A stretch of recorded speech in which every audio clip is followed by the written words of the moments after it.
sommes dans l'Oise, à Verderonne, qui est un petit village en bordure d'une zone Natura 2000, dans une boucle de l'Oise.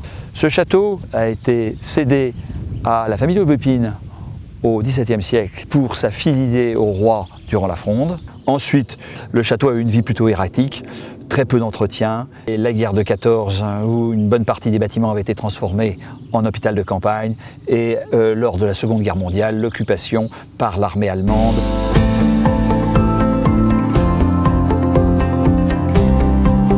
Alors là, les travaux concernent la préparation de la restauration du pont Renaissance. Un certain nombre de désordres étaient apparus il y a quelques années. Des infiltrations d'eau répétées font qu'un certain nombre de pierres de la voûte doivent être changées. L'ensemble des pierres abîmées vont être changées et recellées correctement.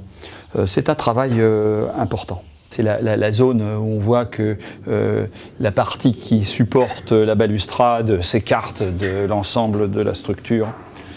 Donc c'est toutes ces parties-là qui doivent être remises en ordre.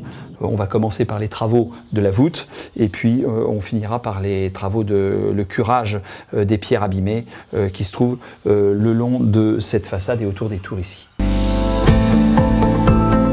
La Fondation et les aides qu'elle nous apporte nous amènent plusieurs types d'avantages, je dirais, et de reconnaissance. La reconnaissance d'abord pour le travail que nous avons fait durant toutes ces années, qui est un encouragement évident à continuer à poursuivre ces restaurations. Ensuite, c'est aussi un outil de communication pour nous auprès des pouvoirs publics, des élus, de leur montrer, de leur mettre le point sur l'importance de ces restaurations et que d'autres considèrent aussi que c'est important, bien ça peut-être être un élément important pour eux pour continuer à soutenir nos politiques de rénovation des monuments.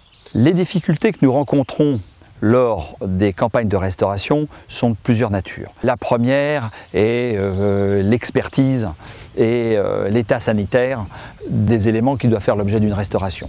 Ensuite, ça peut être des difficultés qui sont liées à trouver des entreprises qualifiées. Malheureusement, nous avons vécu ces dernières années plusieurs faillites de nos artisans et donc en même temps, c'est la disparition de savoir-faire. Je ne perds pas espoir. Aussi longtemps que j'aurai l'énergie à mettre pour, je dirais, communiquer mon énergie à la fois nos partenaires, nos entreprises, nos mécènes, je crois que ça sera jusqu'à mon dernier souffle.